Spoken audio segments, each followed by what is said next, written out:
ವೀಕ್ಷಕರೇ, 2017 ಫೆಬ್ರವರಿ 20ನೇ ತಾರೀಕು ಕೋಲ್ಕತ್ತಾದ ಪೊಲೀಸರಿಗೆ ಒಂದು ಫೋನ್ ಕರೆ ಬಂದಿತ್ತು. ಫೋನ್ ಮಾಡಿದವರು ಇಲ್ಲಿನ ಒಂದು ಅಪಾರ್ಟ್ಮೆಂಟಿನ 11ನೇ ಫ್ಲೋರ್ನ ಒಂದು ಮನೆಯ ಬಾತ್ರೂಮ್ನಲ್ಲಿ ಪಾರ್ಥೋಡೆ ಎಂಬುವರ ಶವ ಬಿದ್ದಿದೆ, ದಯವಿಟ್ಟು ಬಂದು ಚೆಕ್ ಮಾಡಿ ಅಂತ ಹೇಳಿದ್ರು. ತಕ್ಷಣ ಪೊಲೀಸರು ಅಲ್ಲಿಗೆ ಹೋಗಿದ್ರು. ಬಾತ್ರೂಮ್ನಲ್ಲಿ ಬಿದ್ದಿದ್ದಂತ ಶವದ ಪಕ್ಕ ಒಂದು ಸೀಮೆಎಣ್ಣೆ ಕ್ಯಾನ್ ಮತ್ತು ಮ್ಯಾಚ್ ಬಾಕ್ಸ್ ಕೂಡ ಇತ್ತು. ದೇಹ ಬಹುತೇಕ ಸುಟ್ಟು ಹೋಗಿತ್ತು. ಅಚ್ಚರಿಯ ಸಂಗತಿ ಏನು ಅಂದ್ರೆ, ಸರಿಯಾಗಿ 2 ವರ್ಷಗಳ ಹಿಂದೆ ಇದೇ ರೀತಿ ಈ ಪಾರ್ಥೋಡೆ ಎಂಬುವರ ತಂದೆ ಅರಬಿಂದೋ ಡೇ ಎಂಬುವರ ಶವ ಕೂಡ ಹೀಗೇನೆ ಬಾತ್ರೂಮ್ನ ಇದೇ ಒಂದು ಸ್ಥಿತಿಯಲ್ಲಿ ಬಿದ್ದಿತ್ತು. ಅಂದ್ರೆ 2 ವರ್ಷದ ಅಂತರದಲ್ಲಿ ತಂದೆ ಮಗ ಇಬ್ರು ಕೂಡ ಒಂದೇ ರೀತಿ ಪ್ರಾಣವನ್ನ ಕಳೆದುಕೊಂಡಿದ್ರು. ಪೊಲೀಸರಿಗೆ 2015ರ ಆ ದಿನಗಳು ಮತ್ತೆ ನೆನಪಾಗಿದ್ವು.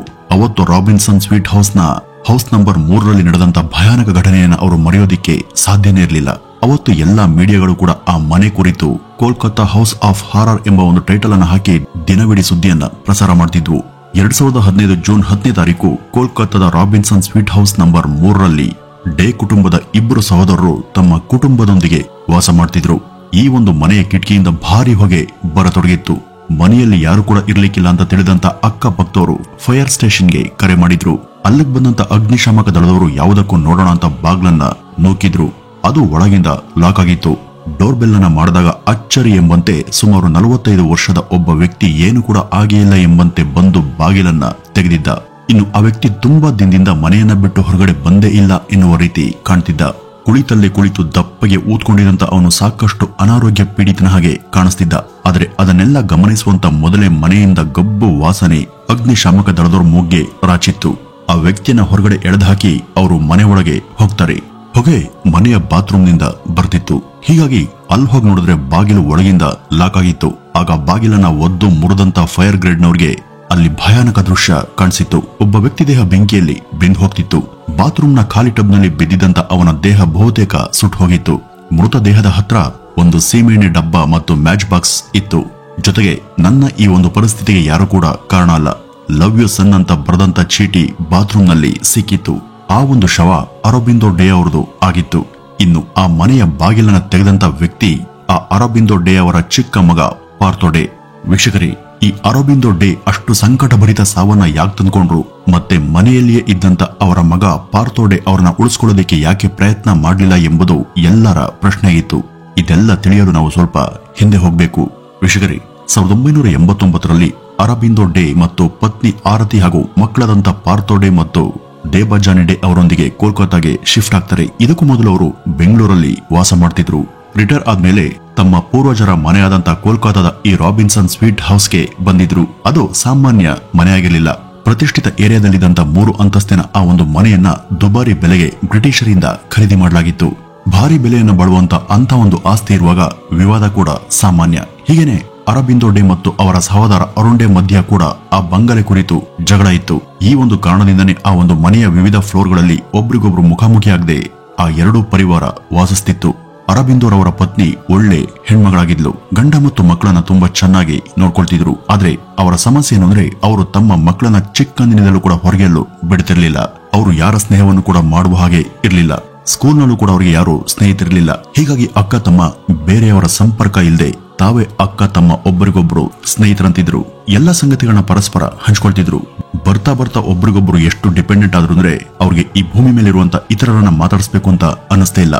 ಆದ್ರೆ ದೊಡ್ಡವರಾದ್ಮೇಲೆ ಅವರ ಈ ಪರಸ್ಪರ ಅವಲಂಬನೆ ಭಯಂಕರ ಟ್ವಿಸ್ಟ್ ಅನ್ನ ಪಡೆಯೋದ್ರಲ್ಲಿತ್ತು. ಇವರು ಸಾಮಾಜಿಕವಾಗಿ ಯಾರ ಜೊತೆನೂ ಸೇರ್ತಿರ್ಲಿಲ್ಲ. ಆದ್ರೆ ಇಬ್ರು ಕೂಡ ತುಂಬಾ ಜಾಣರಾಗಿದ್ರು. ಇಬ್ರು ಕೋಲ್ಕತ್ತಾ ಕಾಲೇಜಲ್ಲಿ ಬಿಟೆಕ್ ಪದವಿಯನ್ನ ಪಡೆದಿದ್ರು. ನಂತರ ಪಾರ್ಥೋಡೆ ಬೆಂಗಳೂರಿನ ಐಟಿ ಕಂಪನಿಯಲ್ಲಿ ಕೆಲಸವನ್ನ ಗಿಟ್ಟಿಸಿಕೊಂಡ್ರು. ಕೆಲವೇ ದಿನಗಳಲ್ಲಿ ಅವರಿಗೆ ಅಮೆರಿಕದ ಒಂದು ಐಟಿ ಫರ್ಮ್ ನಲ್ಲಿ ಒಂದು ಒಳ್ಳೆ ಕೆಲಸ ಸಿಕ್ಕಿತ್ತು. ಆದ್ರೆ ಈ ದೇಬಜಾನಿ ಐಟಿ ಗೊಡವೆಗೆ ಹೋಗದೆ ಕೋಲ್ಕತ್ತಾದ ಪ್ರತಿಷ್ಠಿತ ಡಾನ್ ಬಾಸ್ಕೋ ಸ್ಕೂಲ್ ನಲ್ಲಿ ಮ್ಯೂಸಿಕ್ ಟೀಚರ್ ಆಗಿ ಕೆಲಸವನ್ನ ಮಾಡತೊಡಗಿದ್ರು. ಇಲ್ಲಿಂದ ಅವ್ರ ಕುಟುಂಬ ಎಲ್ಲರಂತೆ ನಾರ್ಮಲ್ ಆಗಿ ನಡೆದುಕೊಂಡು ಹೋಗ್ತಿತ್ತು. ಆದ್ರೆ 2007ರಲ್ಲಿ ಇವರ ತಾಯಿ ಆರತಿ ಡೇ ಅವರಿಗೆ ಕ್ಯಾನ್ಸರ್ ಆಗಿ ಅವರು ತೀರ್ಕೊಳ್ತಾರೆ. ಆಗ ಪಾರ್ಥೋಡೆ ಅಮೆರಿಕದ ತಮ್ಮ ಕೆಲಸವನ್ನ ಬಿಟ್ಟು ಭಾರತಕ್ಕೆ ತಮ್ಮ ಕುಟುಂಬದ ಜೊತೆ ಇರೋದಿಕ್ಕೆ ವಾಪಸ್ ಬಂದಿದ್ರು. ಈ ದೇಬಜಾನಿ ಕೂಡ ತಮ್ಮ ಸಂಗೀತ ಶಿಕ್ಷಕಿ ನೌಕರಿಯನ್ನ ಬಿಟ್ಟು ಮನೆಯಲ್ಲಿನೇ ಇರತೊಡಗಿದ್ರು. ಹತ್ತಿರದವರನ್ನ ಕಳೆದುಕೊಂಡಾಗ ಹೀಗೆ ಎಲ್ರಿಗೂ ನೋವು ಮತ್ತು ಆಘಾತ ಆಗುವುದು ಸಹಜ. ತಾಯಿಯನ್ನ ಕಳೆದುಕೊಂಡಂತ ಇವ್ರಿಗೂ ಹಾಗೆ ಆಗಿತ್ತು. ಆದ್ರೆ ಇವರಿಬ್ರು ಮತ್ತೆ ತಮ್ಮ ಕೆಲಸಕ್ಕೆ ಮರಳಿ ಹೋಗ್ಲೇ ಇಲ್ಲ. ಈಗ ಈ ಒಂದು ಪರಿವಾರದಲ್ಲಿದ್ದವರು ಅರಬಿಂದೋ ಡೇ, ಪಾರ್ಥೋಡೆ ಮತ್ತು ದೇಬಜಾನಿ ಡೇ ಈ 3 ಉಳಿದಿದ್ರು. ಇವ್ರ ಜೊತೆ 2 ಲ್ಯಾಬ್ರಡಾರ್ ನಾಯಿಗಳು ಕೂಡ ಇದ್ವು. ಇಷ್ಟು ಬಿಟ್ರೆ ಇವರ ಕುಟುಂಬಕ್ಕೆ ಮತ್ಯಾರು ದಿಕ್ಕು ಇರಲಿಲ್ಲ. ಮತ್ಯಾರ ಸಂಪರ್ಕಕ್ಕೂ ಇವರು ಬರ್ತಿರ್ಲಿಲ್ಲ. ಮನೆಯಲ್ಲಿ ಮೂವರಿದ್ದರಾದ್ರೂ ಇನ್ಕಮ್ ಸೋರ್ಸ್ ಒಂದೇ ಆಗಿತ್ತು. ಅದು ಆ ಮನೆಯ ಸ್ವಲ್ಪ ಭಾಗವನ್ನ ಬಾಡಿಗೆ ಕೊಟ್ಟಿದ್ರಿಂದ ಸಿಗ್ತಾ ಇತ್ತು. ಆ ಬಾಡಿಗೆದಾರರೊಂದಿಗೆ ಇವರು ಮಾತಾಡ್ತಿರ್ಲಿಲ್ಲ. ಇವರ ಮನೆಗೆ ಊಟವನ್ನ ತಂದುಕೊಡ್ತಿದ್ದಂತ ಡೆಲಿವರಿ ಬಾಯ್ ಕೂಡ ಇವರನ್ನ ಒಮ್ಮೆಯೂ ಕೂಡ ಮಾತಾಡಿಸ್ತಾ ಇರ್ಲಿಲ್ಲ. ಸೆಕ್ಯೂರಿಟಿ ಗಾರ್ಡ್ನ ಮೂಲಕ ದಿನದ 3 ಹೊತ್ತಿನ ಊಟ ಒಳಗಡೆ ಬರ್ತಿತ್ತು. ಅವ್ರ ಮನೆಗೆ ಯಾರು ಸಂಬಂಧಿಕರೇ ಬರ್ತಿರ್ಲಿಲ್ಲ. ಮೂವರು ಎಲ್ಲೂ ಕೂಡ ಹೊರಗಡೆ ಹೋಗ್ತಿರ್ಲಿಲ್ಲ. ಒಂಥರ ಮನೆಯನ್ನೇ ಜೈಲು ರೀತಿ ಮಾಡ್ಕೊಂಡು ಇವರು ವಾಸಿಸ್ತಾ ಇದ್ರು.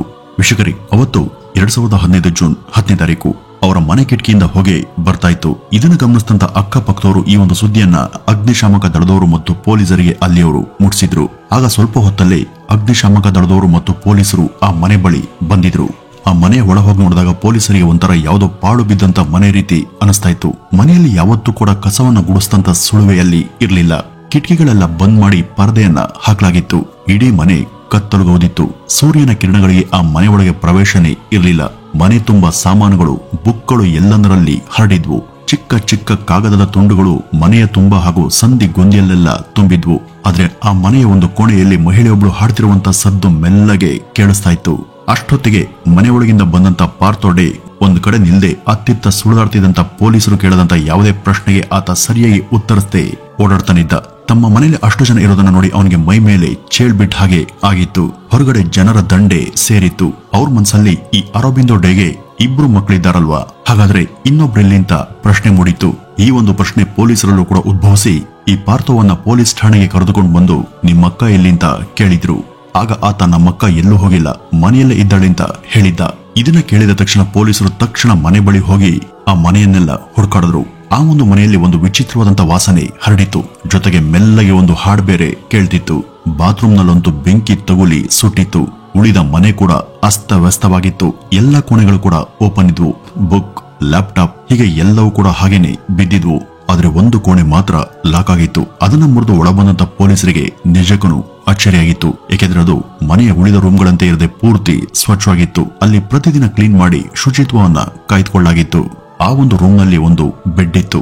ಅದ್ರ ಮೇಲೆ ಹಾಕಲಾಗಿದ್ದಂತ ಬೆಡ್ ಶೀಟ್, ಬ್ಲಾಂಕೆಟ್ ಕೂಡ ಹೊಸದಾಗಿ ತಂದಿದ್ದಾರೇನೋ ಅನ್ನುವಷ್ಟು ಸ್ವಚ್ಛವಾಗಿತ್ತು. ಆ ಒಂದು ಬೆಡ್ ಮೇಲೆ ಯಾರೋ ಹೊತ್ಕೊಂಡು ಮಲಗಿದ ಹಾಗಿತ್ತು. ಪೊಲೀಸರು ಹೋಗಿ ಬ್ಲಾಂಕೆಟ್ ಅನ್ನ ಸರಿಸಿದ್ರೆ ಅಲ್ಲಿ ಈ ದೇಬಾಜಾನಿಯ ಬಾಡಿ ಇತ್ತು. ಪಕ್ಕದ ಟೇಬಲ್ ಮೇಲೆ ಅವತ್ತಿನ ಊಟ, ನೀರು ಎಲ್ಲ ಕೂಡ ಹಾಗೇನೆ ಇದ್ವು. ಬಿಸ್ಕೆಟ್, ಚಾಕ್ಲೇಟ್ ಕೂಡ ಅಲ್ಲಿ ಇಡಲಾಗಿತ್ತು. ಆದ್ರೆ ಅದ್ಯಾವುದನ್ನು ಕೂಡ ದೇಬಾಜಾನಿ ತಿಂದಿರ್ಲಿಲ್ಲ. ಯಾಕೆಂದ್ರೆ ಆಕೆ ಸತ್ತು ಅದಾಗ್ಲೇ 6 ತಿಂಗಳ ಮೇಲಾಗಿತ್ತು. ಮಾಂಸ ಖಂಡಗಳೆಲ್ಲ ಕೊಳ್ತು ಹೋಗಿ ಮೂಳೆಗಳು ಮಾತ್ರ ಅಲ್ಲಿ ಮಲಗಿದ್ವು. ಪಕ್ಕದ ಇನ್ನೊಂದು ಪ್ಲಾಸ್ಟಿಕ್ ಚೀಲದಲ್ಲಿ ಮತ್ತೆರಡು ಸ್ಕೆಲಿಟನ್ ಇದ್ವು. ಅವು ಅವರ ಮನೆಯಲ್ಲಿದ್ದಂತ 2 ಲ್ಯಾಬ್ರಡಾರ್ ನಾಯಿಯ ಅಸ್ಥಿಪಂಜರಾಗಿದ್ವು. ವೀಕ್ಷಕರೇ, ಇಂಥ ಒಂದು ಭೀಕರ ಮತ್ತು ವಿಚಿತ್ರ ವಿಷಯವನ್ನು ಕೇಳಿ ನೀವೆಷ್ಟು ಕನ್ಫ್ಯೂಸ್ ಆಗಿದ್ದೀರೋ ಅದರ 10 ಪಟ್ಟು ಪೊಲೀಸರು ಕೂಡ ಕನ್ಫ್ಯೂಸ್ ಆಗಿದ್ರು. ಇಡೀ ದೇಹ ಕುಳಿತು ಮೂಳೆ ಮಾತ್ರ ಉಳಿದಿದೆ, ಆದ್ರೆ ರೂಮ್ ಮಾತ್ರ ಸ್ವಚ್ಛವಾಗಿತ್ತು. ಸತ್ತ ಪ್ರಾಣಿ, ಅದರಲ್ಲೂ ಕೂಡ ಮನುಷ್ಯನ ಕೊಳತಂತ ವಾಸನೆ ಹೇಗಿರುತ್ತೆ ಅಂತ ಆ ವಾಸನೆಯನ್ನ ಗ್ರಹಿಸಿದವ್ರಿಗೆ ಗೊತ್ತು. ಅಂಥದ್ರಲ್ಲಿ ಎಲ್ಲವನ್ನ ಸಹಿಸಿಕೊಂಡು ಮಾಂಸದ ಸ್ವಲ್ಪ ಅಂಶ ಕೂಡ ಇರದಂತ ಹಾಗೆ ಕ್ಲೀನ್ ಮಾಡಲಾಗಿತ್ತು. ನಾಯಿಯ ಅಸ್ಥಿಪಂಜರ ಕೂಡ ಇವೆ, ಅವು ಕೂಡ ಇಲ್ಲೇ ಕೊಳ್ತಿವೆ. ಇದನ್ನೆಲ್ಲ ಮನೇಲಿರೋರು ಹೇಗ್ ಸಹಿಸಿಕೊಂಡ್ರು, ಹೇಗ್ ಕ್ಲೀನ್ ಮಾಡಿದ್ರು, ಇವುಗಳ ಜೊತೆ ತಿಂಗಳನ್ಗಟ್ಲೆ ಹೇಗ್ ಬದುಕಿದ್ರು, ಹೊರ ಜಗತ್ತಿಗೆ ಇದು ಗೊತ್ತಾಗ್ಲೇ ಇಲ್ವಾ? ಹೀಗೆ 108 ಗೊಂದಲಗಳು ಅವರ ಮನಸ್ಸಲ್ಲಿ ಮೂಡಿದ್ವು. ಇವೆಲ್ಲ ಪ್ರಶ್ನೆಗಳಿಗೆ ಪಾರ್ಥೋಡೆ ಮಾತ್ರ ಉತ್ತರಿಸಬೇಕಿತ್ತು. ಆತ ಸ್ವಚ್ಛವಾದಂತ ಇಂಗ್ಲಿಷ್ ನಲ್ಲಿ ಮಾತನಾಡ್ತಿದ್ದನಾದ್ರೂ ಪೊಲೀಸರು ಕೇಳದಂತ ಎಲ್ಲಾ ಪ್ರಶ್ನೆಗಳಿಗೆ ಉತ್ತರಿಸ್ತಿಲ್ಲ. ಆದ್ರೆ ನಮ್ಮಕ್ಕನ್ನ ನಾನು ಕೊಂದಿಲ್ಲ, ನಾನು ಯಾರನ್ನು ಕೂಡ ಕೊಂದಿಲ್ಲ ಅನ್ನೋದನ್ನ ಮಾತ್ರ ಪದೇ ಪದೇ ಹೇಳ್ತಿದ್ದ. ಮತ್ತೆ ಆಕೆ ಹೇಗ್ ಸತ್ಲು ಅಂತ ಕೇಳಿದ್ರೆ ಉಪವಾಸ ಮಾಡಿ ಸತ್ಲು ಅಂತ ಹೇಳ್ತಿದ್ದ. ಹೀಗೂ ಉಂಟಾಂತ ಪೊಲೀಸರು ಅದೆಷ್ಟೇ ಪ್ರಶ್ನೆಗಳನ್ನ ತಿರುಚಿ ಕೇಳಿದ್ರು ಆತನಿಂದ ಅದೇ ಉತ್ತರ ಬರ್ತಿತ್ತು. ವಾಸ್ತವದಲ್ಲಿ ಅವರ ಮನೆಯಲ್ಲಿ ಇದ್ದಂತ ನಾಯಿಗಳು ಏಕಾಏಕಿ ಸತ್ ಹೋಗಿದ್ವು. ಹೊರಗಿನ ಪ್ರಪಂಚದ ಸಂಪರ್ಕವೇ ಇಲ್ಲದ ಆಕೆಗೆ ಆ ನಾಯಿಗಳೇ ಕುಟುಂಬದ ಸದಸ್ಯರಾಗಿದ್ವು.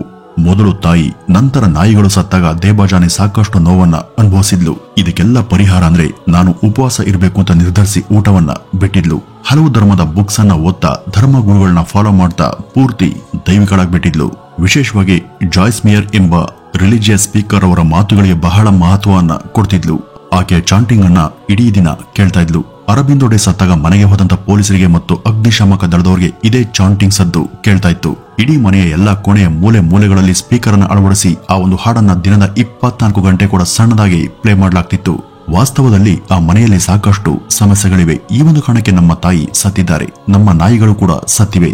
ಈ ಒಂದು ಸಮಸ್ಯೆ ನಿವಾರಣೆ ಆಗ್ಬೇಕು ಅಂದ್ರೆ ನಾನು ಉಪವಾಸವನ್ನ ಮಾಡೋದೊಂದೇ ದಾರಿಂತ ಈ ದೇಬಾಜಾನಿ ನಂಬಿದ್ಲು. ಹಾಗೆ ನವೆಂಬರ್ ತಿಂಗಳಲ್ಲಿ ಉಪವಾಸ ಮಾಡದಂತ ಆಕೆ ತುಂಬಾ ಕಟ್ಟುನಿಟ್ಟಾಗಿ ಏನನ್ನು ಕೂಡ ತಿಂತಾ ಇರ್ಲಿಲ್ಲ, ನೀರು ಕೂಡ ಕುಡಿತಾ ಇರ್ಲಿಲ್ಲ. ಹೀಗೆ 2014 ಡಿಸೆಂಬರ್ 24ನೇ ತಾರೀಕು ಆಕೆ ಪ್ರಾಣವನ್ನ ಬಿಟ್ಟಿದ್ಲು. ಆಕೆಯನ್ನ ಈ ಅರಬಿಂದೋ ಡೇ ಆಗ್ಲಿ ಅಥವಾ ಪಾರ್ಥೋ ಡೇ ಆಗ್ಲಿ ಕೊಂದಿರ್ಲಿಲ್ಲ. ಆದ್ರೆ ಪೊಲೀಸರಿಗೆ ಅವನೇ ಸಾಯಿಸಿರಬಹುದು ಅಂತ ಅನಿಸ್ತಾ ಇತ್ತು. ಯಾಕೆಂದ್ರೆ ಅವನು ತನ್ನ ಅಕ್ಕನ ದೇಹವನ್ನ ಅಂತ್ಯ ಸಂಸ್ಕಾರ ಮಾಡಿರ್ಲಿಲ್ಲ, ಹೊರ ಜಗತ್ತಿಗೆ ಈ ಬಗ್ಗೆ ಹೇಳಿರ್ಲಿಲ್ಲ. ಆದ್ರೆ ಈ ಪಾರ್ಥೋ ಡೇ ತನ್ನ ಅಕ್ಕನಿಗೆ ಎಷ್ಟು ಅಟ್ಯಾಚ್ ಆಗಿದೆ ಅಂದ್ರೆ ಸತ್ ಮೇಲೂ ಕೂಡ ಆಕೆಯನ್ನ ಬಿಟ್ಟಿರೋದಕ್ಕೆ ಅವನಿಗೆ ಸಾಧ್ಯ ಆಗ್ಲಿಲ್ಲ. ಹೀಗಾಗಿ ಆಕೆಯ ಬಾಡಿಯನ್ನ ಮತ್ತು ಆಕೆ ತುಂಬಾ ಪ್ರೀತಿಸ್ತಾ ಇದ್ದಂತ ನಾಯಿಯ ದೇಹಗಳನ್ನು ಕೂಡ ಅವನು ತನ್ನ ಮನೆಯಲ್ಲೇ ಇಟ್ಕೊಂಡು ಅವುಗಳೊಂದಿಗೆ ಜೀವನವನ್ನ ನಡೆಸ್ತಾ ಇದ್ದ. ಅವರ ತಂದೆ ಅರಬಿಂದೋ ಡೇ ಕೂಡ ಇದೇ ಒಂದು ಮನೆಯಲ್ಲಿ ಅವೆಲ್ಲ ಶವಗಳೊಂದಿಗೆ ಬದುಕ್ತಾ ಇದ್ರು. ಅವರಿಬ್ಬರಿಗೂ ಆ ಶವಗಳ ಕೊಳತ ವಾಸನೆ ಡಿಸ್ಟರ್ಬ್ ಅನ್ನ ಮಾಡಲೇ ಇಲ್ಲ. ಸತ್ತು 6 ತಿಂಗಳಾದ್ರೂ ಕೂಡ ಈ ಪಾರ್ಥೋ ಡೇ ತನ್ನ ಅಕ್ಕನಿಗೋಸ್ಕರ ಪ್ರತಿದಿನ ರೂಮ್ಗೆ ಊಟವನ್ನ ತಗೊಂಡು ಹೋಗ್ತಿದ್ದ. ತನ್ನ ಅಕ್ಕ ಈಗಲೂ ಕೂಡ ತನ್ನ ಜೊತೆ ಮಾತನಾಡ್ತಾಳೆ ಅಂತಾನೆ ಅವನು ಪೊಲೀಸರಿಗೆ ಹೇಳ್ತಿದ್ದ. ಇದೆಲ್ಲ ಕತೆ ಕೇಳಿಸ್ಕೊಂಡಂತ ಪೊಲೀಸರು ಅವನನ್ನ ಮತ್ತಷ್ಟು ಪ್ರಶ್ನೆ ಮಾಡಬೇಕು ಅನ್ನೋಷ್ಟರಲ್ಲಿ ಫೋರೆನ್ಸಿಕ್ ವರದಿ ಹಾಗೂ DNA ತಜ್ಞರ ವರದಿ ಕೂಡ ಬಂದು ಅವರ ಪ್ರಕಾರ ಈ ದೇಬಾಜಾನಿ ಕೊಲೆಯಾಗದೆ ಹೃದಯಾಘಾತದಿಂದ ಸತ್ತಿದ್ಲು. ಇದು ಖಚಿತವಾದ ಮೇಲೆ ಪಾರ್ಥೋ ಮೇಲೆ ಸಂಶಯ ಪಡುವಂತ ಅವಶ್ಯಕತೆ ಇರಲಿಲ್ಲ. ಇನ್ನು ಆತ ಹೇಳ್ತಿದ್ದ ಹಾಗೆ ಈಗಲೂ ನಮ್ಮಕ್ಕ ನನ್ನ ಜೊತೆ ಮಾತನಾಡ್ತಾಳೆ ಎಂಬುದನ್ನ ಪರಿಶೀಲಿಸಿ ನೋಡೋದಕ್ಕೆ ಹೊರಟ್ರೆ ಪೊಲೀಸರಿಗೆ ನಿಜಕ್ಕೂ ಆಘಾತ ಕಾದಿತ್ತು. ನಾವು ಮೊದಲೇ ಹೇಳಿದ ಹಾಗೆ ಆ ಇಡೀ ಮನೆ ತುಂಬಾ ಸಾಮಾನು, ಬುಕ್ಸ್ಗಳು ಹರಡಿದ್ವು. ಹಾಗೇನೆ ಚಿಕ್ಕ ಚಿಕ್ಕ ಕಾಗದದ ತುಂಡುಗಳು ಕೂಡ ಇದ್ವು. ಮನೆಯ ಹಾಲ್, ರೂಮ್, ಸೋಫಾ ಮೇಲೆ, ಟೇಬಲ್ ಮೇಲೆ, ಸೆಲ್ಫ್ ಸಂದಿಗಳಲ್ಲಿ, ಕೊನೆಗೆ ಬಿರುಕು ಬಿಟ್ಟಂತ ಗೋಡೆ ಸೀಳುಗಳಲ್ಲೂ ಕೂಡ ಕಾಗದದ ತುಂಡುಗಳು ಇದ್ವು. ಪೊಲೀಸರು ಅವನ್ನೆಲ್ಲ ಸಂಗ್ರಹಿಸಿ ನೋಡಿದಾಗ ಅಸಲಿಗೆ ಇವ್ರ ನಡುವೆ ಮಾತುಕತೆ ನಡೀತಾ ಇತ್ತು. ಅದು ಮೌಖಿಕವಾಗಿ ಅಲ್ಲ, ಬದಲಿಗೆ ಬರಹದ ಮೂಲಕ ನಡೀತಾ ಇತ್ತು ಎಂಬುದು ಗೊತ್ತಾಯ್ತು. ಅವರ ತಂದೆ ಅರಬಿಂದೋ ಡೇ ಅವರೇ ಅತಿ ಹೆಚ್ಚು ಹಾಗೂ ಚಿಕ್ಕ ಪುಟ್ಟ ಸಂಗತಿಗಳನ್ನು ಕೂಡ ತನ್ನ ಮಗಳ ಮುಂದೆ ಹೇಳ್ಕೊಂಡಿದ್ರು. ಅವರು ತಮ್ಮ ಮಗಳು ಇನ್ನು ಬದುಕಿದ್ದಾಳೆ ಅಂತಾನೆ ಅಂದ್ಕೊಂಡಿದ್ರು. ಆದ್ರೆ ಯಾವಾಗ 2015 ಮಾರ್ಚ್ ನಲ್ಲಿ ತನ್ನ ಅಕ್ಕ ಸತ್ತಿದ್ದನ್ನ, ಆಕೆ ಇನ್ನು ಮರಳಿ ಬಾರದನ್ನ ಮಗ ಪಾರ್ಥೋ ಡೇ ತನ್ನ ತಂದೆಗೆ ಖಚಿತಪಡಿಸಿದ್ದು, ಆಗ ಎಲ್ಲ ಕೂಡ ಬದಲಾಯಿತು. ಅವ್ರ ತಂದೆ ತಮ್ಮ ಮಗಳು ಇರಲಾರದ ಸಂಗತಿಯನ್ನ ಅರಗಿಸಿಕೊಳ್ಳಾಗದೆ ಬಾತ್ರೂಮ್ ನಲ್ಲಿ ಹೋಗಿ ಸೀಮೆ ಎಣ್ಣೆ ಸುತ್ತಕೊಂಡು ತಮ್ಮ ಪ್ರಾಣವನ್ನ ಕಳ್ಕೊಂಡ್ರು. ಎಲ್ಲಾ ವಿಚಾರಣೆ ಮುಗಿದ ನಂತರ ಪೊಲೀಸರು ಪಾರ್ಥೋ ಡೇನ ಬಗ್ಗೆ ಯೋಚಿಸ್ತಾ ಇದ್ರು. ಆತನ ಮಾನಸಿಕ ಸ್ಥಿತಿ ಸರಿಯಿಲ್ವಾದ್ರಿಂದ ಅವನನ್ನ ಕೋಲ್ಕತ್ತಾದ ಮಾನಸಿಕ ಆಸ್ಪತ್ರೆಯಲ್ಲಿ ದಾಖಲು ಮಾಡಿ ಚಿಕಿತ್ಸೆಯನ್ನ ಕೊಡಿಸತೊಡಗಿದ್ರು. ಆತನ ಮೇಲೆ ಕೊಲೆ ಪ್ರಕರಣ ಇರ್ಲಿಲ್ವಾದ್ರೂ ಅಕ್ಕ ಸತ್ತ ವಿಷಯವನ್ನ ಪೊಲೀಸರಿಗೆ ಹೇಳದೆ ಇದ್ದಿದ್ದು ಹಾಗೂ ಮನೆಯಲ್ಲೇ ಶವವನ್ನ ಇಟ್ಕೊಂಡು ಸಾಂಕ್ರಾಮಿಕ ಕಾಯಿಲೆಯನ್ನ ಹರಡುವಂತ ಭೀತಿಯನ್ನ ಸೃಷ್ಟಿ ಮಾಡಿದಂತ 2 ಕೇಸ್ಗಳನ್ನ ಹಾಕಲಾಗಿತ್ತು. ಅವೆರಡೂ ಕೂಡ ಬೇಲಬಲ್ ಕೇಸ್ಗಳು. ಕೆಲವು ದಿನ ಆಸ್ಪತ್ರೆಯಲ್ಲಿ ಚಿಕಿತ್ಸೆ ಪಡೆದು ಸಾಕಷ್ಟು ಗುಣಮುಖರಾದಂತ ಪಾರ್ಥೋ ಡೇ ಅವರನ್ನ ಡಿಸ್ಚಾರ್ಜ್ ಮಾಡಲಾಯಿತು. ಈಗ ಆತ ಮೊದಲಿನಂತೆ ಇರಲಿಲ್ಲ, ಸ್ವಲ್ಪ ಬದಲಾಗಿದ್ದ. ಅಪಾರ್ಟ್ಮೆಂಟ್ ಒಂದರ 11ನೇ ಮಹಡಿಯಲ್ಲಿ ಮನೆಯನ್ನ ಮಾಡಿಕೊಂಡು ವಾಸ ಮಾಡ್ತಾ ಇದ್ದ. ಒಬ್ಬ ಕೇರ್ ಟೇಕರ್ ಮನೆಗೆ ಬಂದು ಹೋಗ್ತಾ ಇದ್ರು. ಈ ಪಾರ್ಥೋ ಡೇ ಅಕ್ಕಪಕ್ಕದವರನ್ನ ಮಾತಾಡಿಸ್ತಿದ್ದ. ಅಷ್ಟೇ ಅಲ್ಲ, ಕ್ರಿಸ್ಮಸ್ ಹಬ್ಬದ ಸಮಯದಲ್ಲಿ ಆತ ಜನರಿಗಾಗಿ ಹಾಡೊಂದನ್ನು ಕೂಡ ಹಾಡಿದ್ದ.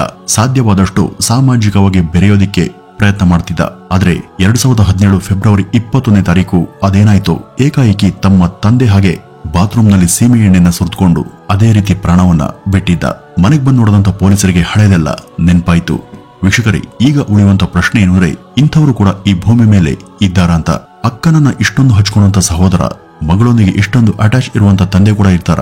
ಅವರು ಸತ್ ಮೇಲೂ ಕೂಡ ಅವರನ್ನ ಬಿಟ್ಟು ಕೊಡದಷ್ಟು ಅವ್ರ ಮೇಲೆ ಅವಲಂಬಿತರಾಗಿರ್ತಾರ. ಇಡೀ ಮನೆಯನ್ನ ಕತ್ತಲು ಗವಿಯನ್ನಾಗಿ ಮಾಡಿಕೊಂಡು ಕಸ ಕೂಡ ಗುಡಿಸದೆ ಶವಗಳ ದುರ್ನಾಥದ ನಡುವೆ ಯಾವುದೋ ಚಾಂಟಿಂಗ್ ಅನ್ನು ಹಾಕೊಂಡು ತಿಂಗಳುಗಟ್ಟಲೆ ಬದುಕುವಂತ ಮನುಷ್ಯರು ಕೂಡ ಇರ್ತಾರ ಅನ್ನೋದು ನಿಜಕ್ಕೂ ಸೋಜಿಗವನ್ನ ಉಂಟುಮಾಡುತ್ತೆ. ಅವ್ರ ತಾಯಿ ಅವರನ್ನೆಲ್ಲ ಸಾಮಾಜಿಕವಾಗಿ ಜನರೊಂದಿಗೆ ಬೆರೆಯೋದಕ್ಕೆ ಬಿಡದೇ ಇದ್ದದ್ದೇ ಇವೆಲ್ಲ ಅವಘಡಗಳಿಗೆ ಕಾರಣ ಆಯ್ತಾ? ಇದ್ರ ಬಗ್ಗೆ ನಿಮ್ಮ ಅನಿಸಿಕೆ ಏನು ಅಂತ ಕಮೆಂಟ್ ನ ಮೂಲಕ ತಿಳಿಸಿ ಅಂತ ಹೇಳ್ತಾ ಈ ಒಂದು ವಿಡಿಯೋವನ್ನ ಇಲ್ಲಿಗೆ ಮುಗಿಸೋಣ. ನಮಸ್ಕಾರ.